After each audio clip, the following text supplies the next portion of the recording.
That's when I saw her. She was standing just beyond the tree under the shadow where the light couldn't reach. Her dress was pale, not quite white, not quite grey, like it had been soaked in dirty water. Her hair was long and hung straight down, covering most of her face.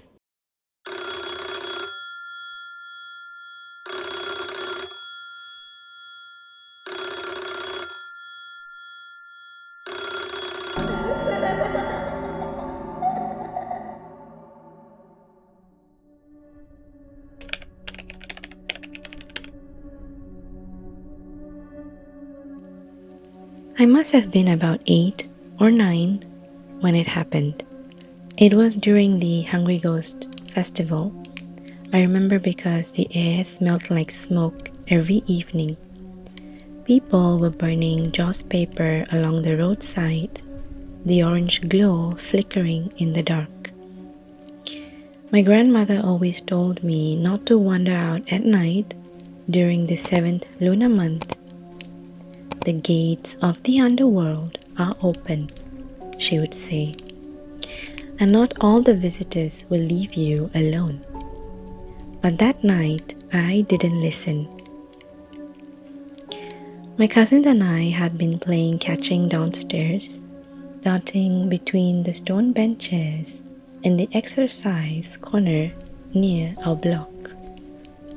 The street lights were dim, the kind that flickered every now and then, and the shadows from the trees made the place feel like a maze. There was this huge old tree at the edge of the playground. It was the kind of tree with thick, tangled roots that seemed to crawl out of the ground like giant snakes. We weren't supposed to play there. Everyone said it was dirty, a place the spirits liked to rest. But I was hiding behind it, thinking I had the perfect spot. That's when I saw her. She was standing just beyond the tree under the shadow where the light couldn't reach. Her dress was pale, not quite white, not quite grey, like it had been soaked in dirty water. Her hair was long and hung straight down, covering most of her face. At first I thought it was one of the older girls from the block, but something was wrong. She wasn't moving, not even breathing, and her feet, they weren't touching the ground. I remember my mouth going dry. The sounds of my cousins laughing seemed far away, like they were in another world. I tried to call out, but no sound came out. Then her head tilted slowly, way too slowly. The hair shifted just enough for me to see her face, or what was left of it. Pale, stretched skin, eyes that were too big, too dark, and a smile that didn't belong on a living person. I must have stumbled backward because the next thing I knew, I was on the ground. My knees scraped.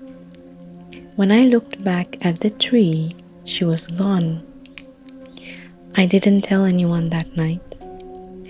But the next day I noticed someone had left offerings right where I'd seen her. Oranges, rice, and a cup of tea. I've never gone near that tree again.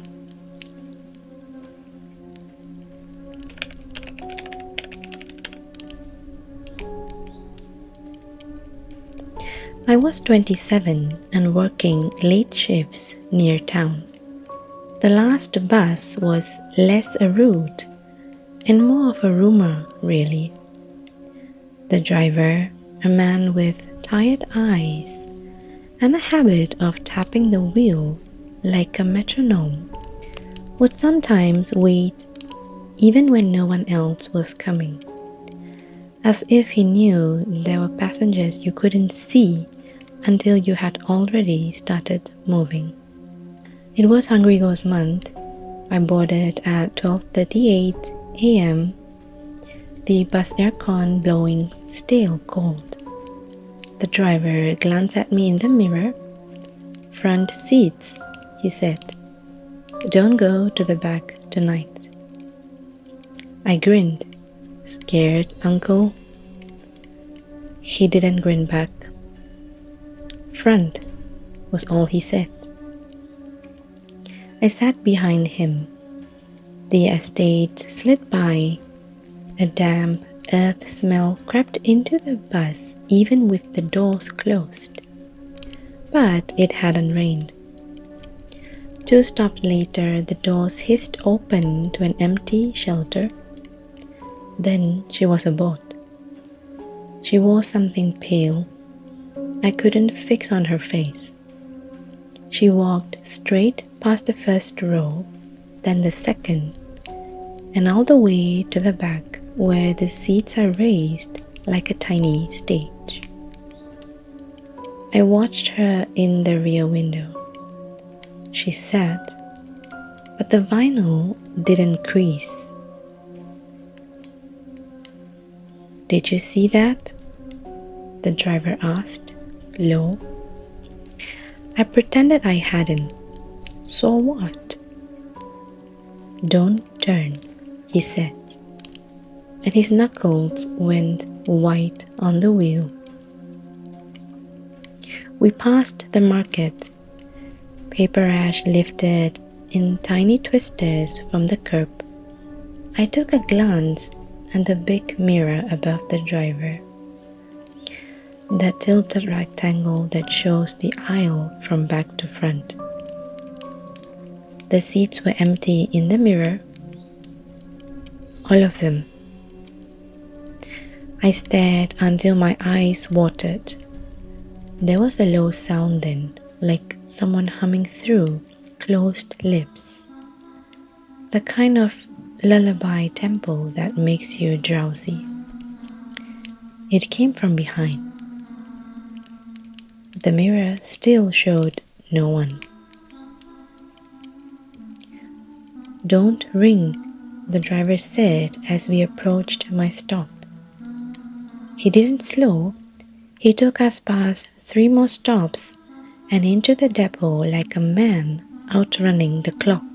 When the bus doors opened on the clean, bright concrete, the humming stopped. I turned. The back row was wet. A darker shade like something had condensed there and then been sipped away.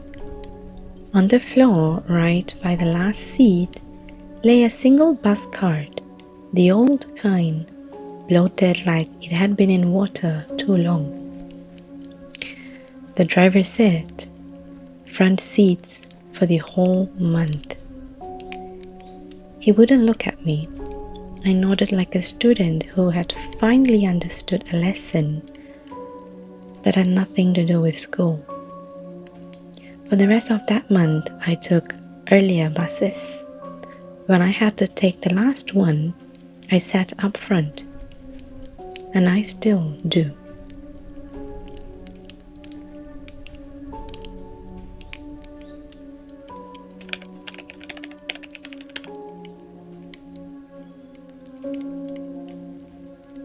I was at my aunt's place.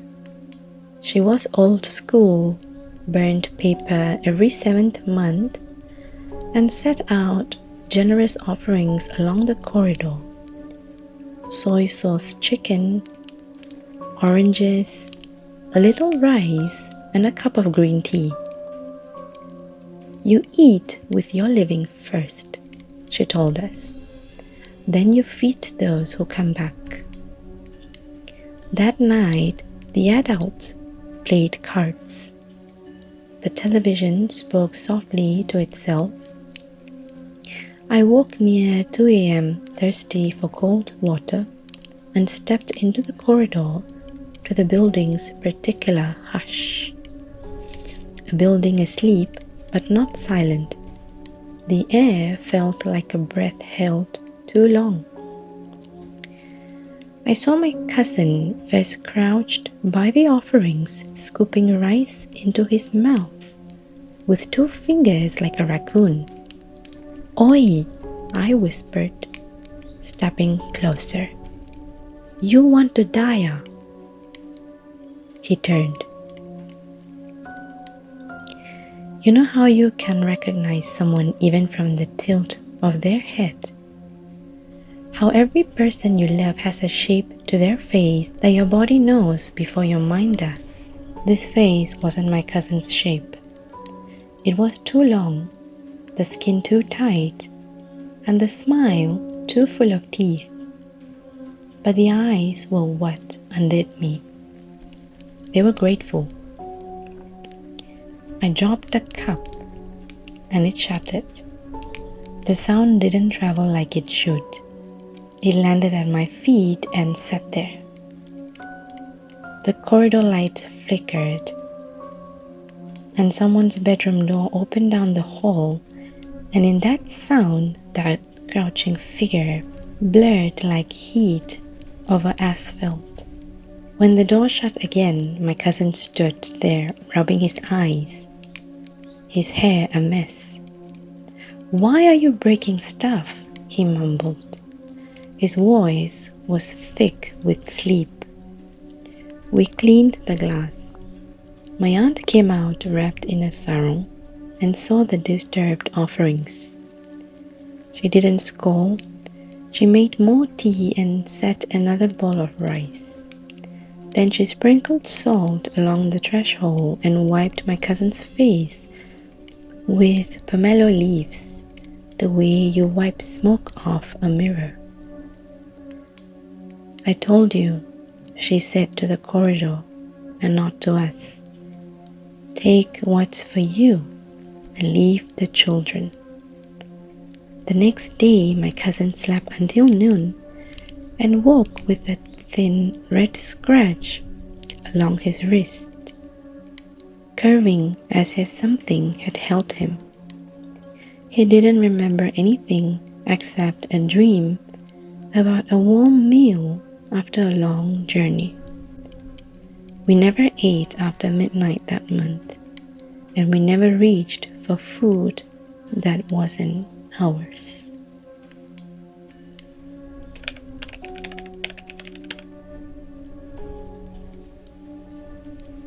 Two years ago, we forgot what month it was and went night fishing at the pier. The tide breathes there. The wooden planks gave just enough underfoot. We brought iced coffee and squid jakes. The first hour was wind, gossip, and small bites. At around 3 a.m., the wind went elsewhere, and the water smooth like glass laid over ink. That's when we noticed him. He sat near the end of the pier, beyond the last working light. An old man in a buttoned shirt and trousers belted high. No rod, no bucket, and no bag. Just a white plastic chair too clean for that place. "Uncle," my friend called. "You okay?" He didn't turn. His profile was sharp against the dark, a thin ear, a nose like an arrow, and a jaw that could have been carved from driftwood. He stared at the water like it was telling him a story he already knew. We shrugged it off and fished. The tide climbed. It lapped the pier edge and slipped back. Lapped and slipped, marking time. When it finally reached his shoes, the old man didn't move. When it washed over his ankles, he didn't lift them. When a bigger swell pushed water to mid-calf, soaking his trousers dark, the chair didn't shift. The legs sank a fraction like they were making room. Maybe he's, my friend whispered, eyes sliding to mine. Maybe we should go, I said.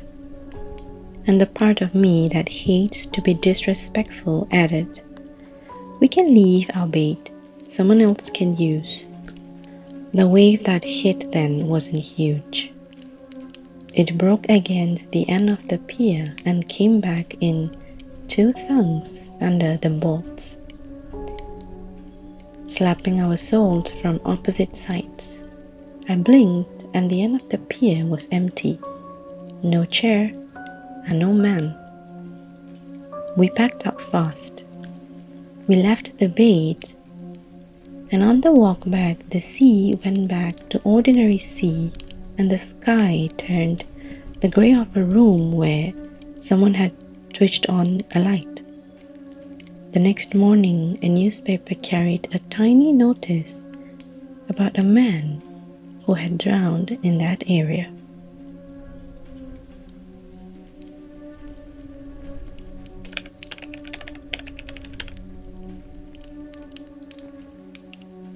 This one isn't mine. It belongs to Madam Lee, who lived 2 doors down when I was little. The kind of auntie who feeds everyone and calls every child, boy or girl, regardless of age. She told it to my mother once over coffee, and I listened hidden by the kitchen door. In the 90s, she began, the lift in block 7 always jumped the 7th floor in the 7th month. I don't know why. It wasn't broken. It just wouldn't stop when it was Hungry Ghost time. I thought, good. Then I won't meet anyone I don't want to. One night her sister called from the hospital, asking Madam Lee to bring a charger and a spare blanket. By the time she came back, it was after midnight. She pressed 9 inside the empty lift, planning to drop off a bag at her neighbor on the 9th floor and then go home. The lift started. At 9, the doors didn't open. Instead, they started going down. The lights inside flickered, and the fan made a sound like paper stuck in a blade. When it came to a stop and the doors peeled open, the indicator above said 7. The corridor beyond was darker than the lift car. In front of every unit's door stood a figure, not close to the peephole, but not far. Not threatening exactly, just waiting. Madam Lee had a feeling that she had walked into a theater where the audience faced the stage but the actors had not yet come out. One of the figures turned. The motion was almost polite. It moved toward the lift. Silent steps. Madam Lee dropped one of her bags and slammed the closed door button with her elbow. The doors did nothing.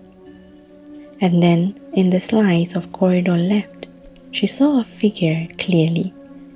A man in a shirt with tiny blue flowers, hair parted side like a schoolboy from an old photograph. He had no shadow, and he had no reflection in the lift's stainless panel. But he had a smell like damp paper.